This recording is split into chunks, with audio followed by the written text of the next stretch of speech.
¿Qué tal? Buenas tardes. Mi nombre es Jorge Salucci, tengo 43 años y un recuerdo de mi infancia que me trae mucha alegría es cuando conocí por primera vez un equipo de proyección. Y eso fue en la escuela primaria.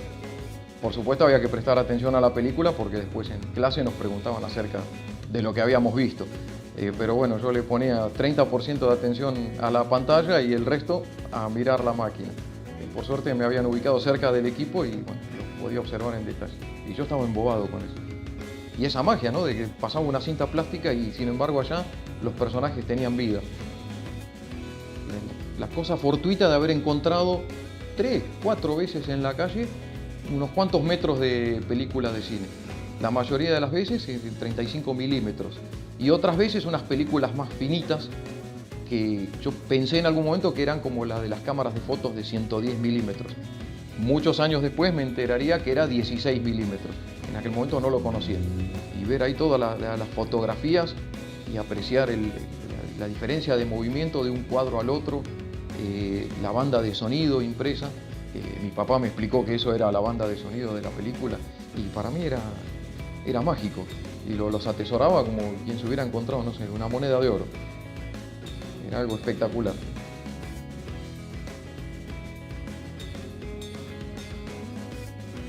Tuve ese contacto en la infancia y después hubo muchísimos años en los que no tuve contacto porque nunca más encontré, ni nadie me dio, ni me prestó, ni nada. Esa pasión no había nacido todavía, había una semilla. Estaba sembrada, pero no germinó en ese momento. Y pasaron muchos años, te diría hasta el año finales del 2000, que yo tuve el encuentro de vuelta con el fílmico.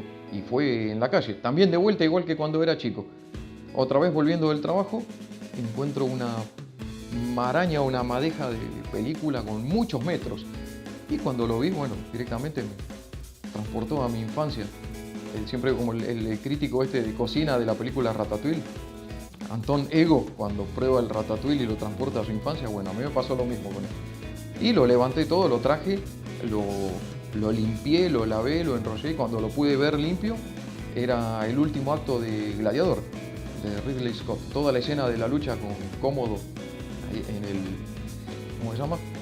Ahí en el circo romano. Y bueno, y ahí directamente, bueno, fue un masazo y dije, yo tengo que hacer esto. Me volvió el amor que había sentido por el fílmico de chico y bueno, me puse en campaña de vuelta.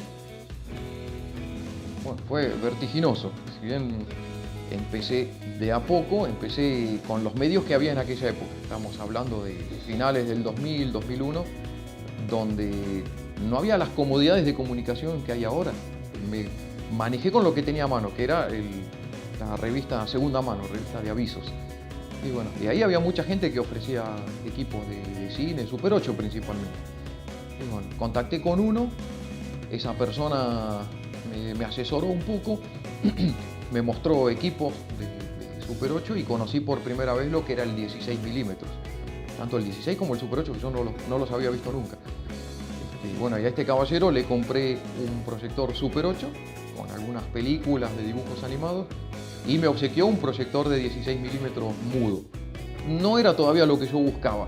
Ni el Super 8 ni el 16 me habían impactado, digamos. Yo quería ir al formato madre, que era el 35 milímetros. Y este caballero me da la pista de un hombre que se llamaba Alfredo, de Morón, y me dice, tenés que ir a verlo él. Ese hombre te puede conseguir equipos, te puede conseguir películas, etc. Y también me dio la pauta de la data de dónde ir a buscar películas. Dónde estaba el nido, digamos, ahí de las películas, dónde se las conseguía. Era en la zona de las distribuidoras en 11. Y bueno, todo esto en el lapso de 6, 7 meses. Fue rápido y a partir de ahí, bueno, empecé primero a asistir a la zona de las distribuidoras con el dato certero de que cada tanto ellos hacían vaciamiento de los depósitos, tirando las películas a la calle literalmente. Un volquete y los rollos a la calle. Y bueno, y empecé a ir religiosamente todas las sacadas de películas que yo pude ir y a traer. Y mucho antes de tener proyector. Yo empecé a coleccionar películas en 35, casi te diría 2 años antes de tener proyector. Y se empezaron a acumular y empecé a conocer a otras personas que iban a hacer lo mismo que hacía yo. Ahí me di cuenta que no estaba solo. Había otras personas con la misma locura. La película se conseguía por medio del cirujeo. Y aunque suene gracioso, después me enteré de que eso no era solo acá. En muchas partes del mundo pasa eso. Las grandes colecciones, grandes cinematecas se hicieron con el cirujeo. Porque las distribuidoras tienen políticas de no entregar copias. La copia se termina de usar en los cines y se destruye. No puede quedar en manos de particulares. Las razones no las sabemos, pero las copias en fílmico nunca quieren que caigan en manos de particulares. Pero de todas maneras íbamos y las agarrábamos. A veces era más fácil, a veces era más difícil, muchas veces las enredaban, les tiraban lavandina, inundaban el volquete, les tiraban basura, les tiraban escombros, muchas maldades con las películas. Y así todo, ahí estaba yo sacando cosas. Después que llegó un punto en que se habían puesto tan pesado que no podíamos agarrar directamente ahí del volquete que estaba en la vereda. Era imposible porque te echaban y ya se ponían pesados. Entonces hubo que empezar a idear otras formas de hacerse con los rollos. A veces hasta muy tarde, sentado ahí, haciendo tiempo hasta que llegaba el camión. Cuando llegaba el camión, había que ir y con bastante carpa hablar con el camionero y ofrecerle un sobornito a ver si tenía onda para parar el camión unas cuadras más allá y que nos deje 1 o 2 horas como para poder sacar un poco de material. Imposible vaciar un volquete porque para que vos tengas una idea, en un volquete entran más de 1000 rollos. Es imposible vaciarlo, pero sacar bastante material. Y eso se hizo muchas veces. Eso se hizo un montón de veces. Y todo lo que es equipamiento en general sí se maneja de esa forma, entre particulares. Lentes, empalmadoras, carreteles, proyectores de distintos tipos, más modernos, más viejos, rotos, refaccionados, mesas para enrollar, porque esto lleva pantallas, mucho equipo, parlantes, amplificadores, lleva mucho equipo, ¿viste? Entonces imagínate que si vos tenés que comprar todo esto, al margen de que no hay negocios para comprar, para el aficionado no existe esto, no hay un negocio que vos vas, me das un proyector, no hay, no funciona de esa manera, ¿viste? Esto es para los cines, es una cosa de uso industrial. Entonces si vos querés meterlo en la casa lo tenés que conseguir de mano de particulares.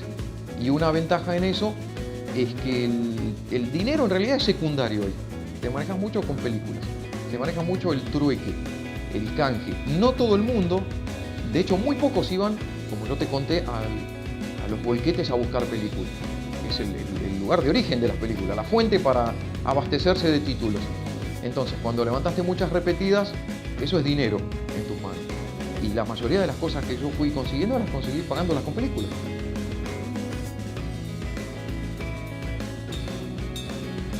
A mí efectivamente sí me cambió la vida muchísimo. Más los años en los que yo iba a juntar las películas, porque era casi un ritual de todos los años al que me acostumbré muchísimo, el que lo disfruté muchísimo, a pesar de algunas situaciones incómodas a veces, como te decía, con la gente ahí de los depósitos, pero para mí era un entretenimiento impresionante, ¿no? Era mi vía de escape y ir viendo cómo crecía mi colección era una fuente de satisfacción.